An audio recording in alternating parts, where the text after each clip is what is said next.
China's leaders may be watching Ukraine with an eyes on Taiwan. A Taiwanese soldier looks on during a rehearsal for a flyby performance for Taiwan's National Day celebration last year. Hong Kong CNN. As the world's attention focuses on the escalating crisis between Russia and Ukraine, a spotlight has also been turned on Iceland halfway around the world, self-governing Taiwan. On the surface, there may be parallels. Both Taiwan and Ukraine are Western friendly democracies whose status quo could be upended by powerful autocracies.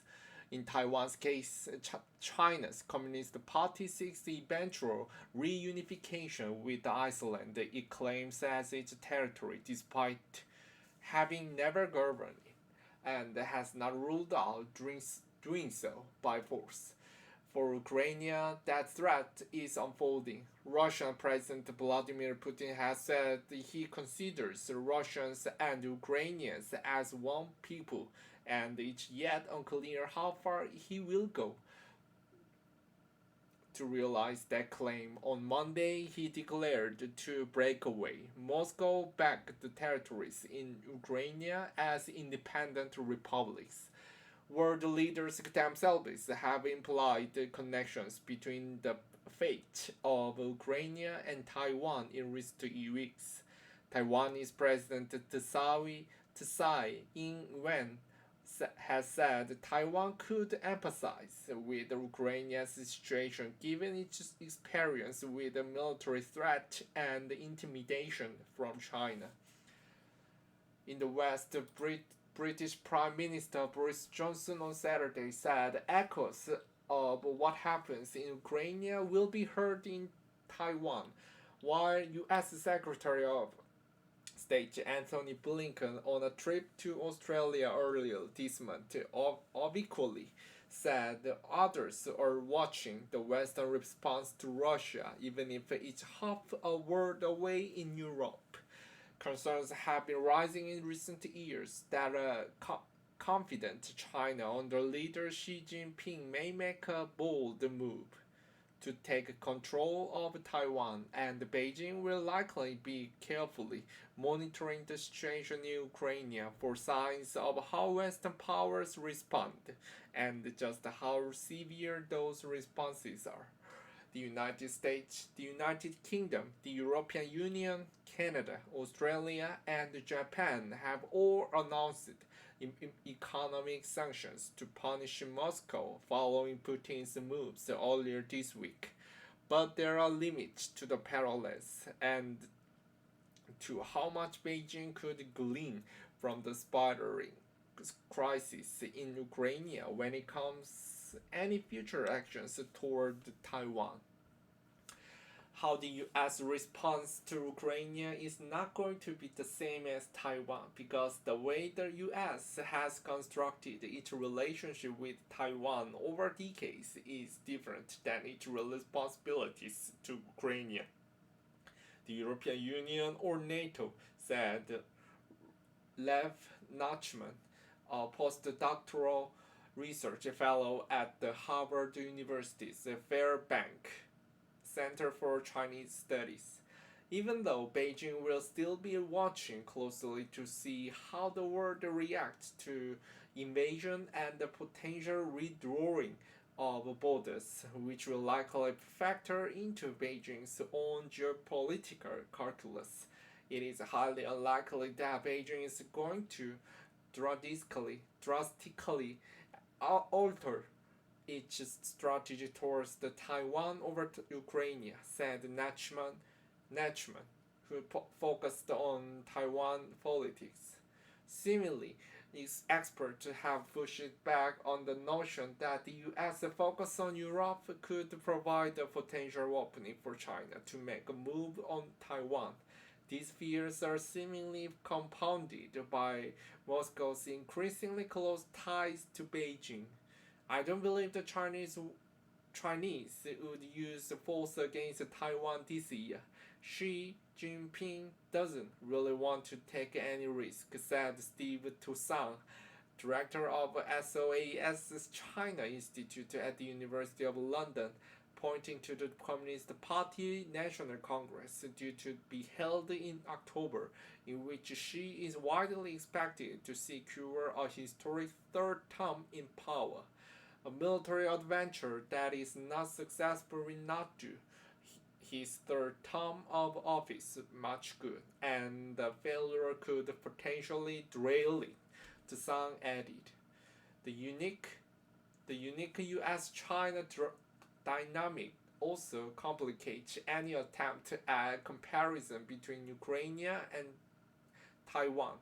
China is the U.S. most formidable long-term rival and the only country that can challenge U.S. interests across the domains and around the world, said David Sachs, the research fellow at the Council of Foreign Relations in New York. If China if China if China were to gain control of Taiwan, this more than anything else would help it establish regional hegemony. Chinese leaders understand that to the United States the takes are different and its response would likely be very different, he said. The People's Republics. China also finds itself in the uncomfortable position following Russia's recognition on Monday of two breakaway Moscow-backed territories in Ukraine as independent states: the self-proclaimed Donetsk People's Republic and the Luhansk People's Republic. The move was roundly criticized by the United Nations and the other world leaders as a violation of Ukraine's sovereignty, with Putin firing back that the situation is different than with other former Soviet states since Ukraine was being used by foreign nations to threaten Russia. China has been sympathetic to Russia's concerns about the security threat from NATO, as both countries have presented an increasingly united front in the face of what they view as Western interference into their domestic affairs and the threat to their security. That partnership was very publicly bolstered only weeks ago at the Xi Putin summit.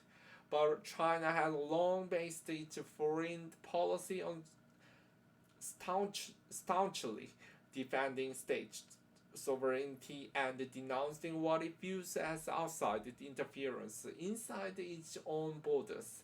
Russia has also taken sweeping steps, including those decried by the international community as many major human rights violations, to combat what it sees as separatist threat, be it in Hong Kong, Xinjiang, or Tibet. Hua Chunying, China's Assistant Minister of Foreign Affairs, on Wednesday denied it. Beijing had taken a position on Ukraine that contracted its principle of respecting national sovereignty and territorial integrity. Any such claims had an ulterior motive or were deliberately distorting matters, she said at the regular press briefing. In comments the previous day, the ministry was quick to draw a distinction between the situation in Ukraine and Taiwan when asked if there were any parallels. I'd like to stress that there is about one China, and Taiwan is an inalienable part of China's territory. This is an indisputable historical and legal fact. The One China principle is universally recognized the norm governing international relations, spokesman Wang Wenbin said, referring to Beijing's tenet that there is only one China on either side of the Taiwan Strait. Mainland China and Taiwan have been governed separately since the end of the Chinese Civil War more than 70 years ago, when the defeated nationalists retreated to the island. Beijing has so far argued the restraint and called for dialogue in response to development in Ukraine this week, with its own agendas and the current relationship with Russia. How China reacts to Ukraine will be a difficult balancing act, and one where its leaders will likely tread carefully, Harvard Notchman said. China is trying to its best to not to China is trying its best to not take a firm stance in support of Russia, while also pushing for peace and diplomacy in Ukraine. He said, this tells us that China is not going to match Russia's level of aggression in Taiwan, at least right now. CNN's Eric Chung and Beijing Bureau contributed the reporting.